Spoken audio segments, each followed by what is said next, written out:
আজ আমরা আপনাদেরকে দুবাই সম্পর্কে এমন কিছু আশ্চর্য ও অজানা বিষয় সম্পর্কে জানাবো যা শুনলে আপনি অবাক না হয়ে পারবেন না। দুবাইতে এমন কিছু অদ্ভুত জিনিস আছে যা শুধু আপনি দুবাইতেই দেখতে পাবেন। অসাধারণ সুন্দর এবং চোখধাঁধানো একটি জায়গার নাম দুবাই। দুবাইতে প্রথম ঘুরতে গেলে আপনার মনে হবে আপনি কোনো অন্য দুনিয়ায় চলে এসেছে, কারণ দুবাইয়ের সাজসজ্জা যেমন অসাধারণ তেমন অদ্ভুত সেখানকার লোকদের অভ্যাস এবং তাদের বসবাসের জায়গাগুলিও। এই শহরটি বাংলাদেশ থেকে ৩,৫৪৩ কিলোমিটার দূরে অবস্থিত। এখানে প্রচলিত মুদ্রা দিরহাম, তার ১ দিরহাম সমান বাংলাদেশি টাকায় ২৩ টাকার সমান। তো বন্ধুরা, আসুন জানা যাক দুবাই সম্পর্কে মজার কিছু তথ্য। আর এই ভিডিওটি যদি ভালো লেগে থাকে তাহলে প্লিজ একটা লাইক দাও। তোমাদের লাইক এবং শেয়ার আমাদেরকে নতুন ভিডিও বানাতে উৎসাহ দেয়। চলুন দেখা যাক দুবাই সম্পর্কে কিছু অজানা তথ্য। পশু পাখিকে ভালোবাসে না এমন লোক খুঁজে পাওয়া খুবই দুষ্কর। এই জন্য মানুষ বিভিন্ন সময় বিভিন্ন ধরনের পশু পাখি পুষে থাকে।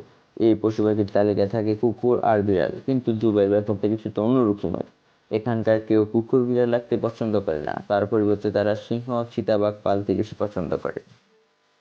আমরা সাধারণত টেনিস বা ফুটবল মাঠে খেলে থাকি, কিন্তু দুবাইয়ের লোকেরা বিপদ কাঁধে নিতে বেশি পছন্দ করে। তার ফলশ্রুতিতে তারা টেনিস একেবারে আকাশের চূড়ায় নিয়ে খেলতে পছন্দ করে। এটা দেখলে পাগলামি মনে হলেও এটা এখানে খুবই জনপ্রিয়। আমাদের দেশের লোকেরা সোনা পরতে বেশি পছন্দ করেন। শুধু আমাদের দেশেরই না, পৃথিবীর সব দেশের লোকেরাই গোল্ড পরতে বেশি পছন্দ করেন। কিন্তু দুবাইয়ের লোকদের ব্যাপারটা কিছুটা অন্যরকম। তারা সোনা পরতে নয়, চালাতে বেশি পছন্দ করেন। এখানকার কারগুলো সোনার তৈরি। দুবাইতে গোল্ড কার একেবারেই স্বাভাবিক একটা ব্যাপার। সোনালী রঙের গাড়িগুলো কিন্তু একেবারে গোল্ড প্লেটেড তৈরি। দুবাইকে সোনার শহরও বলা হয়। দুবাইতে সোনার প্রায় ৩০০টির মতো দোকান আছে। এই দোকানগুলোতে সবসময় প্রায় 10 টন সোনা থাকে। ২০১৩ সালে এখানে এত বেশি সোনা ছিল যে এগুলো প্রায় ৩৯৬টি হাতির ওজনের মতো ছিল। বাস্তবে না দেখলেও টিভিতে বা ইন্টারনেটে ঘোড়ার রেস বা ওটের রেস দেখেছেন নিশ্চয়ই। দুবাইতেও ওটের রেস হয়ে থাকে। এই রেসে ওটগুলোকে জকিরা চালায় না, বরং জকির জায়গায় তারা রোবটকে ব্যবহার করে। দামি ফোন বলতে আমরা সাধারণত আইফোনকে বুঝে থাকি। আইফোন ব্যবহারের মাধ্যমে আমরা আমাদের আভিজাত্যকে তুলে ধরতে পারি। আর এই আইফোন পাওয়ার জন্য আমাদের অনেক মূল্যও দিতে হয়। কিন্তু সাধারণ আইফোনের কোনো মূল্যই নেই দুবাইতে। তারা দামি ফোন বলতে শুধু সোনার তৈরি ফোনগুলোকেই বোঝায়, যার বাটনগুলো হীরার তৈরি। আপনি জানলে অবাক হবেন, দুবাইয়ের পুলিশরা ল্যাম্বরগিনি ও ফেরারির মতো গাড়ি ব্যবহার করে। অনেক পর্যটকই মাঝে মাঝে ইচ্ছে করে ছোটখাটো আইন ভঙ্গ করে, যাতে করে তারা পুলিশের সুপার কারে উঠতে পারে।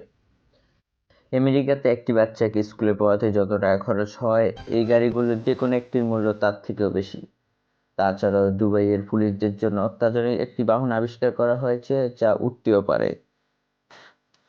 ট্রাফিক জ্যামে বসে থাকা খুবই বিরক্তিকর একটি বিষয়। আপনি যদি কাল্লাবান হন আর দুবাইতে যদি আপনি ট্রাফিক জ্যামে পড়েন, তাহলে আপনি নিজেকে নিজে বেশি ভাগ্যবান বলে মনে করবেন, কারণ আপনি নিজেকে চতুর্পাশ থেকে ঘিরে রাখা সুপার কারের মধ্যে আবিষ্কার করবেন।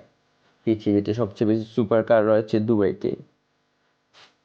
দুবাইতে এরকম আরো অনেক কিছু আছে যা দেখলে আপনারা অবশ্যই অবাক হবেন। এতক্ষণ আমি আপনাদেরকে যা বললাম এগুলো তো কিছুই না। দুবাই নিয়ে এই ধরনের আরো ভিডিও যদি দেখতে চান তাহলে আমাদেরকে অবশ্যই কমেন্ট করে জানাবেন।